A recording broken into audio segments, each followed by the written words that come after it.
The Knicks just won a crazy one. The Knicks didn't just beat the Heat tonight. They smothered them with depth, volume, and a level of offensive rebounding so disrespectful it should probably come with a warning label. Without Jalen Brunson or OG, the Knicks threw down 140 points with a top-to-bottom effort that made the stat sheet look like an arcade scoreboard. It wasn't just about scoring, it was how they got there. High possessions, low turnovers, bench insanity, and a shot chart that looked like a three-point contest broke out mid-game. This wasn't some scrappy underdog finds a way kind of game either. This was surgical, controlled, aggressive in the right places. First off, let's talk about the shot volume. 104 field goal attempts, add 29 free throw attempts, and only 8 turnovers, and now you're looking at a monster-level possession game. The team generated more than a dozen extra scoring chances compared to a standard NBA game, and those chances, they turned into buckets. Lots of them. The team hit 48 of those 104 shots, good for 46%. Not amazing at first glance, until you remember they shot 53 threes. Over half of all their attempts came from deep, and they connected on 21 of them, 40% exactly. That's 63 points from behind the arc alone. It wasn't reckless chucking either. It was spacing, rhythm, and the exact kind of team-wide shot profile that forces opposing defenses to stretch and snap. Now, what do you even say about Landry Shamet? Career-high 36 points on 12 of 19 shooting. That includes 6 threes on 12 attempts, and a perfect 6 of 6 from the line. That's 2.12 points per shot attempt. Insane. He didn't just fill in for Brunson, he walked into Madison Square Garden, hijacked the offense, and made it his own personal mixtape. The crowd went from chanting his name to dropping MVP, like they forgot it was Landry Shamet and not Michael Jordan. By the way, if you guys enjoy these deep dives, I'll be posting every day. I genuinely appreciate if you could subscribe. Thanks. Anyways, here's the kicker. Shamet wasn't alone. Jordan Clarkson quietly dropped 24 points. Also off the bench. Also ultra efficient. 6 of 13 from the field, 3 of 6 from 3, and a brutal 9 of 11 from the line. He had 0 turnover. 0. With 5 rebounds and 3 assists added in, Clarkson didn't just score. He created momentum, drew fouls, and kept the second unit humming. Between Shamet and Clarkson, you're already at 60 points of offense, and it didn't stop there. Josh Hart stepped up with his first triple-double of the season. 12 points, 12 rebounds, 10 assists. He was the glue for everything. He didn't just fill in the gaps, he filled every column. His 11 defensive rebounds led the entire team, and his 10 assists accounted for nearly a third of the Knicks' 32 total. Every time the ball needed moving, Hart was there. Every time the defense fell asleep, he snuck in a pass, grabbed a board, or put in a layup. This wasn't a support role. This was leadership disguised as hustle. Now add up those 3 bench players, Shamet, Clarkson, and Hart. That's 72 points, 17 rebounds, and 16 assists on a combined 23 of 40 shots. That's over 57% shooting. That trio alone outproduced the Knicks' entire starting lineup. Bench depth doesn't just win games, it ends them early. Karl-Anthony Towns wasn't trying to be quiet either. 39 points. 31 in the first half, 6 threes, 7 of 9 from the line, 13 of 26 overall, and in 38 minutes, he didn't commit a single turnover. That's 0 wasted possessions from a guy carrying the scoring load. He added 11 rebounds and 4 assists.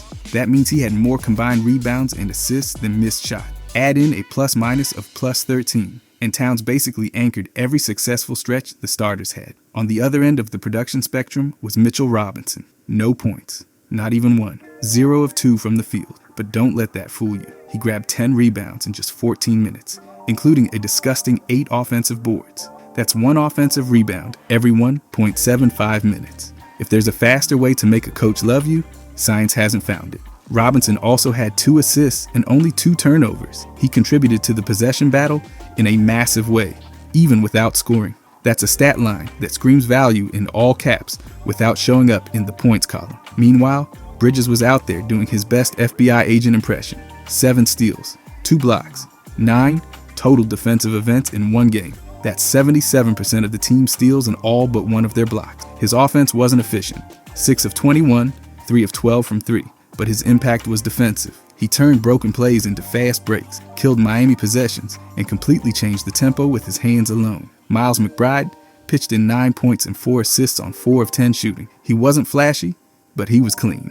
0 turnovers. Solid defense. The kind of stat line that keeps your team in rhythm while everyone else pops off. Even OG got on the board with 2 points and 3 rebounds in just 5 minutes before leaving the game with a hamstring injury. Not ideal, especially with Brunson already out, but somehow the Knicks didn't just survive, they exploded. With those 2 starters gone, the bench turned into a main event. Gershon Yabusele even joined the fun. 1 shot, 1 3, 1 assist, and a +5 in just 6 minutes. Minimal minutes, maximal efficiency.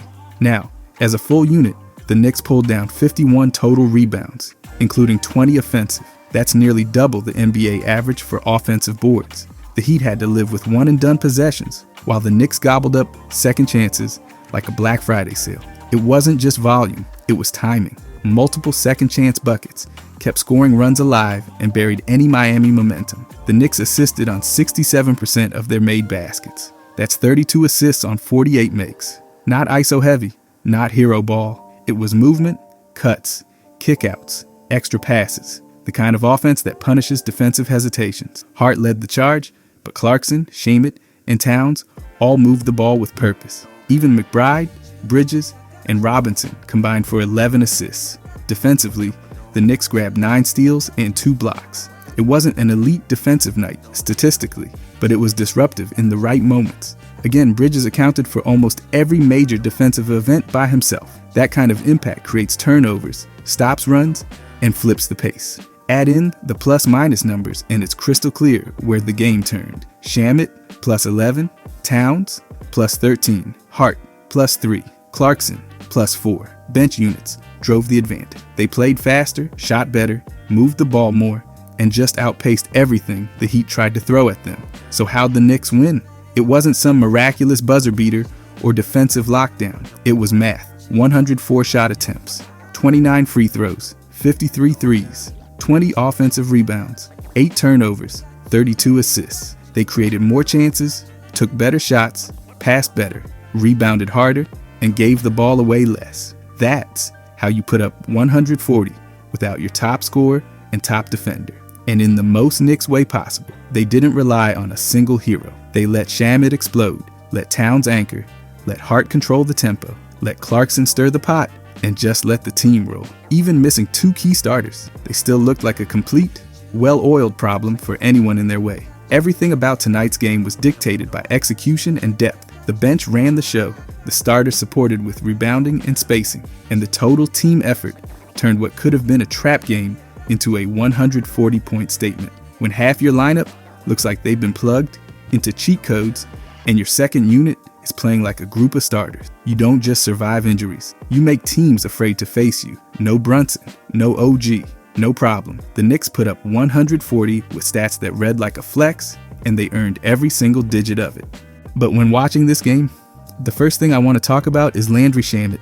Landry Shamet's been sneaky efficient for the Knicks so far this season, and yeah, I mean it in the least flashy way possible. He's not grabbing headlines, but the stats tell a completely different story. Let's start with points per game. He's putting up 7.6. Now that's more than 50% of players in the league. That might not scream superstar, but that's more than half the players out there. That's solid contribution from a guy who's not even near the top of the pecking order. He's not the first or even third option, but he's getting buckets. And the efficiency?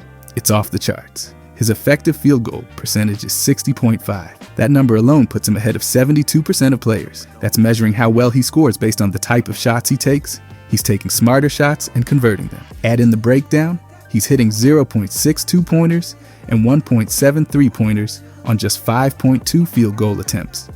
You're getting over 1.2 points per field goal. That's cold efficiency. But it doesn't stop there. His true shooting percentage is 64.6, which pulls in the free throw numbers too. So now you're looking at all scoring attempts, not just shots from the field. And even in that metric, he's ahead of 76% of the league. That puts him in the same stratosphere as some of the most efficient scorers, except he's doing it with way fewer possessions. That's 1.3 points per scoring attempt.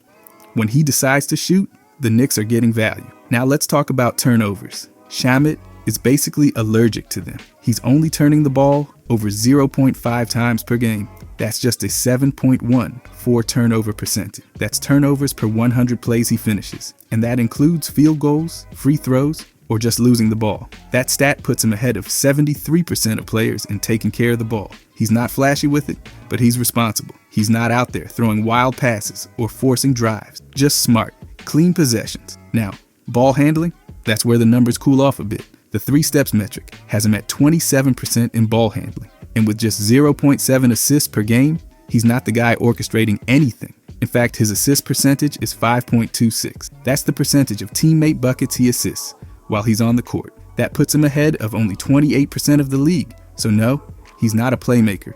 You're not giving him the rock and expecting him to thread the needle.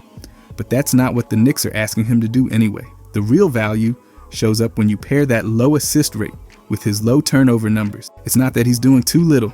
He's doing just enough without screwing it up. That's a nice role player quality. He's not dominating the ball, but when it's in his hands, he's making the right choice more often than not. Now, his usage rate is 13.8%. That's the percentage of team plays that end with him doing something, shooting, assisting, or turning it over. That's pretty low, and yet he's still giving you 7.6 points per game. So he's scoring efficiently in a small role. That's exactly what you want from a depth shooter. No overreach, no ball hogging, just clean offensive contributions when called on. Defensively, he's not locking anyone down, but he's not dragging the team down either. His mixed team defense metric is 28%, which again isn't elite, but you've got to remember, this guy's job isn't to be the primary stopper. He's adding value with just enough defensive activity to hold his ground. He's averaging 0.5 steals and 0.1 blocks plus 1.6 defensive rebounds. That puts his team defensive efficiency at 115.2. That's not a game-changer stat, but he's doing his part. He's there, he's active, he's getting stops when he can, and he's not a liability. What's wild is how much he's squeezing into limited possessions. He's only playing in 39.6 possessions per game, and yet he's getting up 5.2 field goal attempts, drawing 1.7 free throw attempts, throwing in 0.7 assists, and keeping the turnovers at a microscopic 0.5. That's everything he's doing with less than 40 possessions a game. He's compact, efficient, and productive in the time he's given. There's also something to be said about the scoring volume compared to the role. 7.6 points might not seem like much until you stack it up against how often he's actually touching the ball. When your usage rate is under 14% and you're scoring more than 7 points per game, that means every touch counts. He's making sure it turns into something, either points or a clean possession. If you strip it all down and just look at the numbers side by side with other players, Shamet's not blowing anyone away with volume. But that's not the point. What he's doing is giving you high efficiency at low volume, low mistakes, and just enough defense to stay on the floor. That's a recipe that a lot of teams want from their bench guys. The Knicks are getting a guy who fits his role without trying to be more than he is. And in a season where bench stability matters, that's worth a lot more than empty stats. He's not out there padding his numbers, and he's not wasting possessions. When you dig into the efficiency metrics, he's ahead of 70% of the league in the categories that matter most for his role: shooting accuracy, scoring per attempt, and minimizing turnover. And when someone's giving you over 1.3 points every time they try to score, that adds up over the course of a season. He's not a ball-dominant player, so you won't see him popping in assist stats or usage number. But that's why the Knicks can plug him into lineups without throwing off the rhythm. He doesn't need plays drawn up for him. He finds his shots in the flow of the offense, and then he hits them. That kind of chemistry-friendly scoring is hard to find. There's also something about a player who knows his lane and stays in it. Shamet's not forcing shots, and he's not eating up clock dribbling around. He's getting it, shooting it, and more often than not, it's going in. His effective field goal percentage and true shooting percentage both land him in the top quarter of the league. That's a reflection of shot selection, rhythm, and confidence. He's doing exactly what the team needs from him when he steps on the court. And if you go back to that turnover percentage, again, it's just ridiculously low. 7.14% means he's barely making mistakes, even when he's involved in the action. There are players with half his usage rate who turn the ball over twice as much. He's getting involved, taking shots, finishing plays, and still protecting the ball better than 70% of the league. Even the rebounding isn't invisible. 1.6 defensive boards a game doesn't jump out at first, but again, for a guard playing fewer than 40 possessions, it's part of that low-key hustle game that fills gaps without making headlines. So if you stack up his numbers, Landry Shamet is producing like a guy who understands his role and executes it better than most. High efficiency, low mistakes, and dependable scoring from a limited number of touches. That's how you help a team win without needing the spotlight. He's the definition of get in, get buckets, get out. And the numbers back that up across every metric. He's giving them exactly what they need. Nothing more, nothing less. And he's doing it better than people realize. But then let's talk about this. When Mitchell Robinson and Karl Anthony Towns are on the floor together, the Knicks become a straight-up rebounding nightmare for opposing teams. There's no other way to say it. The combination is monstrous. Just look at the numbers. Mitchell Robinson alone is grabbing 8.4 rebounds per game. That's not just impressive. That's better than 100% of players in the league. Every single one. Nobody's above him. He's the summit. And it's not just a generic rebound total either. He's doing serious damage on the offensive glass. 5.4 offensive rebounds per game? That's not normal. That number alone puts him ahead of 100% of players. Again, nobody's higher. He's like a vacuum up there. It's not even a fair fight under the rim when he's involved. But the percentage numbers really drive it home. His offensive rebound percentage is 28.12. That means when he's on the floor, he's pulling down nearly 30% of all possible offensive boards. That's absurd. That's nearly 1 in every 3 missed shots from his team getting scooped up by him. Teams usually send 2 or 3 guys to the glass and still can't match that. Robinson's turning bricks into second chances like it's his full-time job, which, yeah, technically it is. Defensively, he's still cleaning up. He's grabbing 3 defensive boards per game, which by itself might not pop off the screen, but the defensive rebound percentage tells the real story, 18.75%. That's still more than 85% of players in the league. So while he's completely terrorizing opponents on the offensive glass, he's also solid on the defensive end, making sure his team ends possessions and controls the pace. Now slide over to Karl Anthony Towns. If Robinson is the muscle, Towns is the machine. He's averaging 12.6 rebounds per game, which puts him ahead of 99% of the league. That's not just impressive, that's elite, top tier, first class rebounding. He's out rebounding pretty much everybody not named Mitchell Robinson. Towns is also balanced. He's giving you 9.5 defensive boards and 3.2 offensive boards per game. So he's doing work on both ends, not just padding stats with missed free throws or chasing rebounds off jumpers. He's owning his space and making sure those boards matter. His defensive rebound percentage is 30.14. That's over 30% of all available defensive rebounds coming straight into his hands when he's on the floor. That number is ridiculous. That's shutting down second chances and choking off any momentum the other team's trying to build. And that offensive rebound percentage, 9.31, that still puts him ahead of 83% of players. It's not in Robinson's orbit, but nobody else is either. What matters is that when both guys are out there, the Knicks are eating up offensive boards like a buffet. Let's stack those numbers side by side. Between them, they're averaging a combined 21 rebounds per game. That's not a typo. That's over 20 boards a night from just 2 players. That's not even touching what the rest of the team is grabbing. But here's where it gets gross. When you blend those strengths together on the floor, it's basically impossible for opponents to control the glass. Robinson dominates second chance situations. Plain and simple. 5.4 offensive boards a game with a nearly 30% offensive rebound rate. That's just bullying. He's grabbing more misses than some guys get touches. And Towns, even with Robinson on the floor, is still grabbing over 3 offensive rebounds a game. That's more than 80% of the league. So while one guy's putting pressure on the rim and extending possessions, the other one's scooping up anything he doesn't get. It's a 1-2 punch. Defensively, it's a brick wall. Towns grabs 30% of available defensive rebounds. That's 30% of all missed shots by opponents that end up in his hands. He's not sharing those boards, he's claiming them. And Robinson's nearly 20% on his end. When both of them are out there, they're sucking up more than half the defensive boards by themselves. That means other teams are getting almost no second chance opportunities. One shot, that's it. Miss and it's over. It's not just about the raw totals. It's about what that kind of rebounding does to a game. When a team consistently wins the glass, they control the flow. They limit extra chances for opponents. They get more shots, more possessions. And for a team like the Knicks, built on toughness and interior dominance, that's a huge edge. It tilts games. When Robinson grabs nearly 30% of offensive misses, that's not just a number. That's multiple possessions a night, where the Knicks should have lost the ball and instead kept it. And when Towns is sweeping up 30% of missed shots on defense, that's multiple chances cut short for the other side. That swing is enormous. It's a rhythm killer for the opponent and a momentum boost for the Knicks. And here's the real kicker. These guys aren't stat hunting. They're doing it while staying within the flow of the game. Robinson's not chasing boards out of position. He's holding down his spot, muscling guys out, and rising up through contact.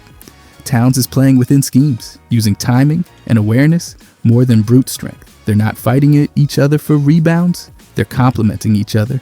One's cleaning up the offensive glass, the other's controlling the defensive side. They're splitting the workload and dominating their zones. The Knicks have found a rebounding duo that hits every part of the game. Need a second chance? Robinson's there. Need to close out a possession? Towns is already boxing out. That kind of synergy doesn't just show up in the box score, it shows up in win columns. Even the consistency is scary. Robinson's not just occasionally getting 5 offensive boards, he's averaging it. That means night in and night out, teams know they have to deal with that pressure.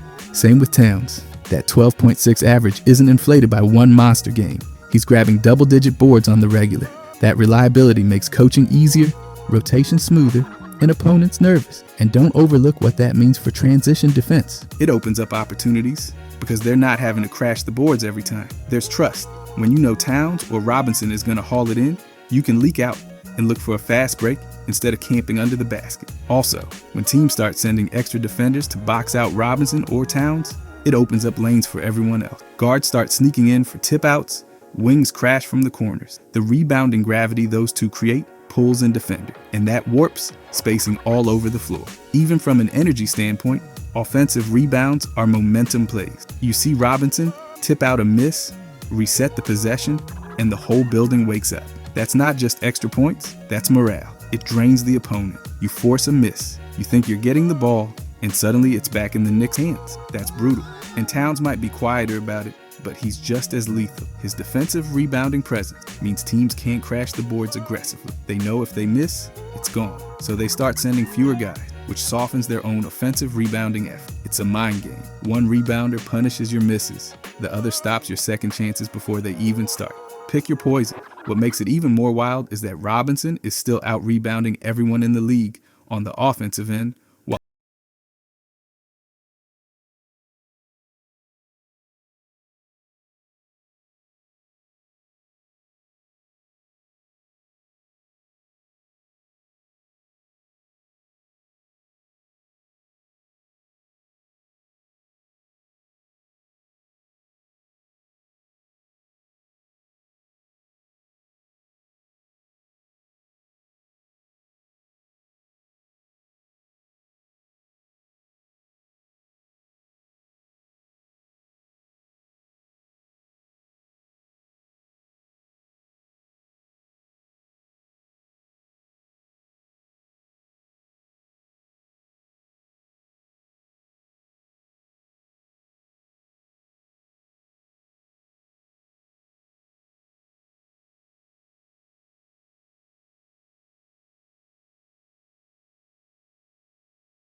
start with the basics. Bridges is averaging 15.6 points per game. That puts him ahead of 81% of all players. So not only is he scoring consistently, but he's doing it more effectively than the majority of the league. This isn't 15 points from chucking up 20 shots and praying. He's not dragging down the team's efficiency just to get his points. He's scoring smart and he's scoring clean. Now dig into his effective field goal percentage. He's at 63%. That number alone puts him ahead of 80% of players in the league. That's not just good, that's elite. For a player who's taking double-digit shots per game, he's hitting 3.4 two-pointers per game and 2.5 three-pointers on just 11.2 field goal attempts. That means he's giving you over 1.3 points for every shot he takes from the field. That's ridiculous efficiency from a wing. And when you include free throws and get into his true shooting percentage, it gets even better. His true shooting percentage is 65.7, which places him above 73% of the league. That's a major efficiency boost, and it shows he's maximizing every scoring opportunity. Whether it's a jumper, a drive, or a trip to the line, he's averaging 1.3 points per scoring attempt. Let that sink in. That means nearly every time he shoots or gets fouled, the Knicks are getting something positive out of it. What really stands out is that he's doing all this without having to dominate the ball. His usage rate is 15.6%, which is actually lower than the average for a starter. That means he's scoring 15.6 points while using only 15% of the team's possessions. That's surgical. It's not volume scoring, it's precision scoring. Now let's shift to the passing game. Bridges is putting up 4.9 assists per game, and he's doing it with almost no mistakes. His assist percentage is 20.3, meaning he's responsible for over 20% of the team's assisted baskets while he's on the court. That's a massive number for a wing, especially one who's not the primary ball handler. It's not just extra pass assists either. He's creating real offense. And then you look at the turnover percentage. He's only turning the ball over 6.43% of the time on plays where he's either shooting, getting fouled, or passing. So he's making the right decisions, finishing plays, and not coughing it up. That's cleaner than most guards, let alone wings. He's playing with poise and control, not trying to do too much, but still managing to get nearly 5 assists every night. That kind of ball handling discipline is backed up by the ball handling metric, where he ranks higher than 93% of players in the league.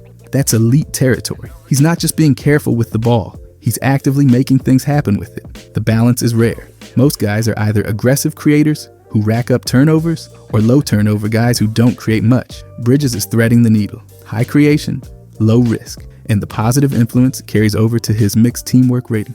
His offensive rating is 120.4, while his defensive rating is 114.6. That gives him a net rating of plus 5.8. He's one of those players who actually makes the team better when he's on the floor. Both ends, not just one. Look at the games with positive plus minus. He's sitting at 63.6%.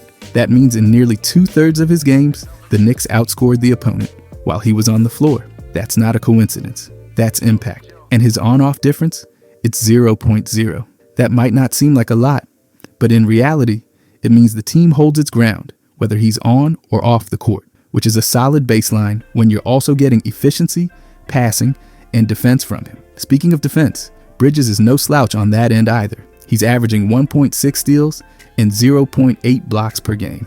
That's more combined defensive plays than most forwards even dream of. He's ranked in the 77th percentile in the mixed team defense metric. So he's not just locking down his individual matchup, he's helping disrupt the entire opposing offense. Whether it's jumping passing lanes, contesting shots, or switching assignments, he's been consistent. And let's not forget the rebounding. He's pulling down 4.5 rebounds per game, 3.2 on the defensive end, and 1.3 on the offensive end. Now those totals don't scream rebounding specialist, but the percentages show his presence. His offensive rebounding percentage is 3.61, which puts him ahead of 33% of players. It's not dominant, but it's steady. He's getting you a few extra possessions each night. Defensively, he's grabbing 9.43% of available boards while he's on the floor. That ranks ahead of 38% of players. Again, nothing wild, but you're not relying on him to clean the glass just to contribute.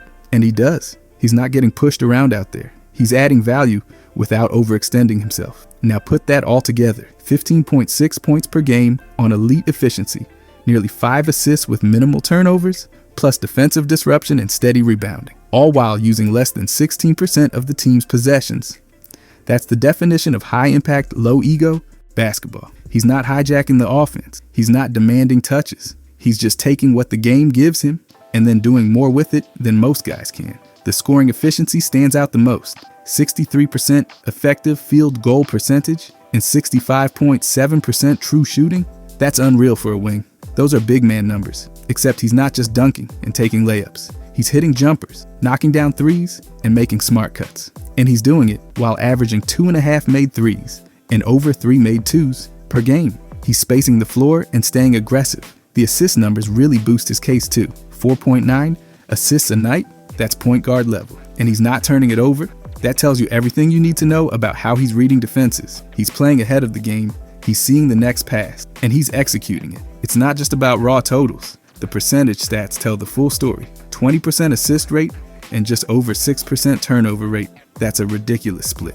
That means he's creating plays for teammates at a high level and barely giving the ball away. It's that balance that makes him such a valuable piece. He doesn't need to dominate the ball to affect the offense in a major way. And even defensively, his numbers are doing the talking. 1.6 steals and 0.8 blocks per game is nothing to ignore. Those are real stops. Those are the kinds of plays that change momentum. And they're not just flukes either. They're backed up by his team defensive number. He's playing within the system, rotating, contesting, forcing turnovers, and holding his own across multiple positions. Even his rebounding is more valuable than it looks at first glance. 4.5 per game might not scream dominant, but when your role isn't to be on the glass every possession, and you're still pulling that down while doing everything else, it's just another area where he adds something. That's been the theme with Bridges. He adds something to every category. And then there's the efficiency in how he spreads his contributions over the game. He's playing just over 70 possessions per game